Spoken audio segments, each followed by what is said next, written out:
It's lovely being here in the Rose Garden of the Medical Center of St. John, Providence. My name is Yvonne Kalman. I live in Puerto Vallarta, Mexico, where I run a wonderful hotel called Casa Yvonne, named after me. It keeps me very busy, and I lead a very happy life there until one fine day I didn't. I'm actually very grateful because I really was so sick and had no idea that I had uterine cancer, endometrial cancer, third stage, very aggressive cancer. And it was quite by accident that I found out, actually. Over 14 years ago, I discovered through my wonderful doctor, who's also with St. John's, Sean Fischer, oncologist, that I had multiple myeloma. And he has treated it so well, and it's been in remission for most of those 14 years.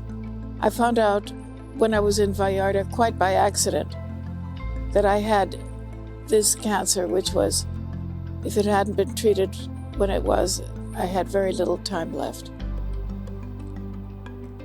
And the strange part about it was that GPs that I had consulted and asked for a new GYN specialist told me that the FDA or whoever is in charge doesn't recommend it after a certain age for us to have Pap Smears. It's not necessary. So I kept putting it off and putting it off because I thought, well, I'm sure they know more than I do, and if it's not necessary, it's not that pleasant an exam, I'll just forget it. And yet, when I was in Mexico, a strange thing happened. My little dog, one of my rescues, I have a society where I shelter where I have 96 dogs. And one of the dogs had surgery to a toe. And the vet called me and he said, you know, we did a whatever, MRI or whatever it was, and her little tummy came up and she had a huge, huge tumor. Would you like us to do anything about it? And of course I said, take it out. And I said to myself, that is a sign. I better go have myself checked. I'm not going to listen to what they say about older ladies not needing Pap smears. I'm going to have myself checked in Puerto Vallarta. I went to a doctor and she said, I don't like what I see. I want you to go and have a complete checkup. I went there in the late afternoon and they said, oh my gosh, we don't like what we see. And it's very large and very, very black in color. And I think you should take care of it immediately. Well, I was horrified. I came to Los Angeles in tears. And I went to my doctor, Fischer, whom I respect and admire so much and who has helped me so much. And he said, please don't fret. We have this wonderful new doctor here. I have heard the best things about her. If anyone will be able to help you. So I made an appointment immediately. And I came to see her. Before seeing her, I had seen the video about her. And that made me feel like I knew her. It was a wonderful, warm, very comfortable making, whom I would putting my life in her hands. So anyway, we hit it off immediately. I liked her very, very much. And we made a date.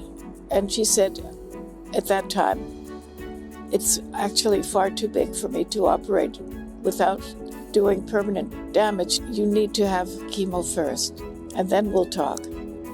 So that was the worst part of the treatment, was the chemo. And after 3, I went to see her and she said, okay, we're ready. And so she said it would probably be an under 3-hour operation because she does laparoscopic surgery and that I would have no problem recuperating from it. I came in and my God, I think it was midnight, she was still there, and I'd been under probably 8 hours. I had so much scar tissue. She found so much scar tissue that she spent 4 hours cleaning up the area so that she could even work on me. And when I saw her late at night, she was exhausted but happy and smiling, and I was so grateful. And she said, "You're going to be all right." And oh my gosh, I found a warmth and a tenderness from her that was unreal. I felt, my gosh, she really cares deeply about her patients. And I was so touched. And I do have to say, she said, "You're going to be probably very uncomfortable, and you might have pain, and you might need pain pills." Well, everything she did, I never needed a pain pill. 2 weeks later, I was bending and moving and, like nothing had ever happened. She did a wonderful, wonderful, wonderful surgery on me. And then after that, there was follow-up, and I did everything she said because I trust her implicitly. And I have a relationship with her today. I am so grateful. It's been the most wonderful miracle that from having such a terrible outlook that I could be sitting here with you in the rose garden and smelling the roses and enjoying a beautiful sunny day in Santa Monica. And I have to say that although I dreaded it, every day I'd come in, and every day I was met by two of the nicest people in that office, Gordy and Clay. And I look forward to seeing them. So it's sort of, I felt, well, so I have to have the radiation, but I get to see them and I'm able to say hello. And the 27 times went by very quickly. And now I'm very grateful that I did everything as the doctors wanted me to do. And now it's in the hands of the gods. I cannot express my gratitude enough, starting with Sean Fischer, who has been my doctor and whom I would say has saved my life and given me the quality of life that I never thought that I could hope to have. I'll never forget how I broke out crying, and he said, "There's nothing to cry about, you're going to be all right." And he has taken wonderful care of me all these years. And he is still taking care of me. And he was the one to recommend Dr. Park.